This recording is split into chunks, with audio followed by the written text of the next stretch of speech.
क्या आपका भी तुलसी का पौधा गर्मी की वजह से सूख रही है, पत्तियां छोटी छोटी निकल रही हैं, उसकी ग्रोथ रुक सी गई हैं और बहुत ही लेगी लेगी सी इसकी टहनियां निकल रही है। तो हम अपने तुलसी के पौधे पे ऐसी कौन सा काम करें जिसकी वजह से इसकी ग्रोथ भी तेज हो, नई ब्रांचें निकले और नई ब्रांचों का भी तेजी से ग्रो हो। तो बहुत ही आसान सा तरीका है जो कि मैं अपने वीडियो में शेयर करने वाली हूँ। नेचुरल ही खाद मैं अपने पौधे को डालूंगी। तो सबसे पहले इसकी थोड़ी सी केयर के बारे में बात कर लेते हैं। तो यहाँ पे देखिए मैंने तुलसी के पौधे को छोटे-छोटे ही गमले में लगा रखा है और इसकी ग्रोथ भी बहुत ही अच्छी है। तो तुलसी के पौधे को तेज़ गर्मी से बचाने के लिए अभी ऐसी जगह आप उसको रख दें जहाँ की दोपहर की धूप ना मिले। बहुत ही तेज़ धूप हो जा रही है जिसकी वजह से पत्तियाँ झुलस जा रही हैं और तेज़ धूप की वजह से तुलसी की पत्तियाँ छोटी निकलने लगती है। अगर आप चाहते हैं कि तुलसी का पौधा आप नया लगाएं, छोटी सी कटिंग लगाएं, तो मानसून के मौसम जैसे ही आती है उसमें आप तुलसी के पौधे की कटिंग को लगा सकते हैं।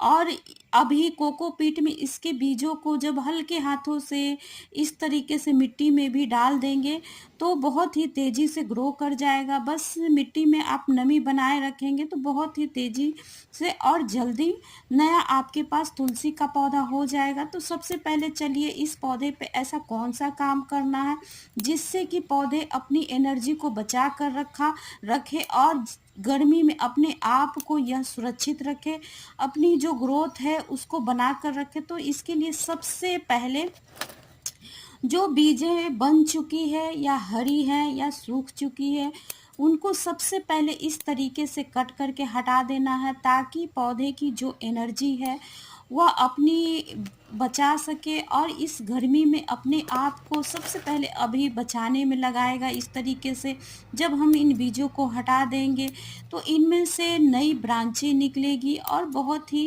तेज़ी से उनका ग्रो भी होगा। तो देखिए सबसे पहले इनको हटा दिया और तुलसी के पौधे को अभी मिट्टी को सूखने ना दें, इनकी मिट्टी में नमी बना कर रखें। तो इसके लिए आप मिट्टी में थोड़े से मल्चिंग भी कर सकते हैं, नारियल के छिलके भी डाल सकते हैं। तो अभी तेज़ गर्मी में बहुत ही आसानी से पौधा बच जाएगा। और यहाँ पे देखिए तुलसी के पौधे में फंगस भी लग जाता है तो इस तरीके से पत्तियाँ काली हो जाती हैं और ऊपर की टहनियाँ भी कुछ फंगस लग जाते हैं। तो सबसे पहले तो इन फंगस को अभी कोई हम केमिकल या कोई भी खाद स्प्रे नहीं करने वाले हैं। तो इसके लिए सबसे पहले हम पानी का शावर देंगे।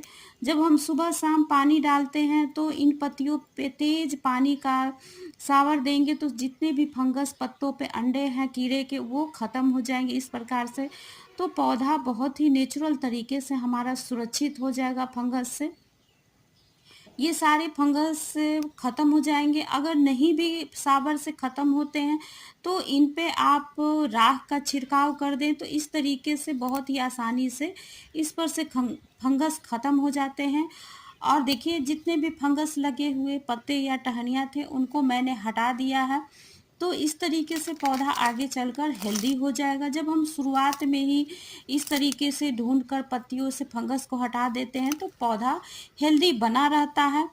और इसको अभी देखिए सबसे पहले तो इसकी मिट्टी की गुड़ाई कर लेते हैं। तो जितने भी खरपतवार है उनको जब हम हटा देते हैं और अभी तेज़ गर्मी है तो ज़्यादा मिट्टी की गुड़ाई नहीं कर पाएंगे क्योंकि इस तरीके से थोड़ा सा भी अगर जड़ को नुकसान होगा तो पौधा सूखने लगेगा और बहुत ही तेज़ गर्मी में बहुत ही तेज़ी से पौधा सूख जाता है। तो देखिए मैंने सिर्फ हल्के से ही गुड़ाई की है ताकि जो भी खाद मैं इसमें डालूं वह मिट्टी के ऊपर नीचे हो जाए और बहुत ही अच्छी तरीके से पौधे की जड़ तक पहुंच जाए। तो इस बात का ज़रूर ध्यान रखें। तो मिट्टी की तो गुड़ाई हो गई तो इसमें सबसे पहले मैंने यहाँ पे किचन से चाय पत्ती को मैंने लिया है जो कि यूज किया हुआ चाय पत्ती है और इसको मैंने 2 से 3 पानी से धोकर और तेज़ धूप में 2 दिनों के लिए सुखा दिया था। तो इस तरीके से हम नेचुरल ही खाद अपने पौधे को डालेंगे। कोई नुकसान नहीं होगा हमारे पौधे को। इस तरीके से जब हम अपने पौधे को नेचुरल खाद देते हैं, तो यहाँ पे देखिए थोड़े से ही वर्मी कंपोस्ट को मैं यहाँ पे दे रही हूँ, क्योंकि मेरा गमला बहुत ही छोटा है, उसमें भी मिट्टी बहुत ही कम है। तो इस तरीके से, और तुलसी के पौधे को कोई ज़्यादा खाद की ज़रूरत नहीं होती है।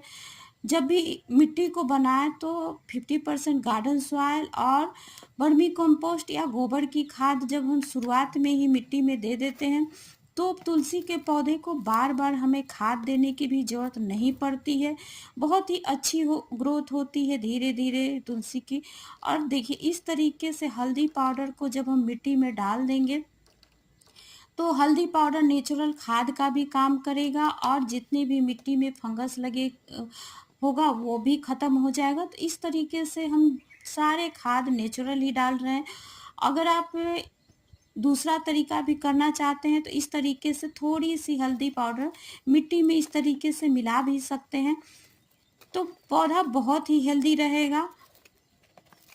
तो तुलसी का पौधा बहुत ही आगे जितनी भी गर्मियाँ पड़ेगी, जब हम इस तरीके से खाद उसमें देते रहेंगे और थोड़े से मिट्टी में नमी बनाए रखेंगे, तो इसकी ग्रोथ भी बहुत ही अच्छी होते रहेगी। ना ही तेज़ गर्मी में पौधा सूखेगा, और इसमें पानी आप देख कर देते रहें। ऐसा नहीं हो कि गर्मी की वजह से बहुत ही हम पानी डालते रहें, तो ओवर वाटरिंग होने की वजह से जड़ें खराब होने लगती है। तो चेक करके ही पानी डालें। और दूसरा, यहाँ पे जब हम इस तरीके से तुलसी की पौधे की जितनी भी बीजों को हटा देंगे, उसके बाद तुलसी की ग्रोथ बहुत ही हाई स्पीड से तेज ग्रोथ होगी। तो उनके लिए इसको हमें नाइट्रोजन और फास्फोरस युक्त हमें इसको खाद देना पड़ेगा। तो उसके लिए यहाँ पे हमारे किचन में ही अवेलेबल देखिए दाल का पानी है, जो कि बहुत ही नेचुरल खाद का काम करता है। और इस तरीके से जब हम इसको महीने में एक बार डालेंगे, तो बहुत ही तेज़ी से नई ब्रांचें निकलेगी, और इसकी ग्रोथ भी बहुत ही तेज होगी। तो इन सारे तरीकों को आप अपने पौधे के साथ ज़रूर यूज करें, तो तेज़ी से आपका पौधा ग्रो करेगा।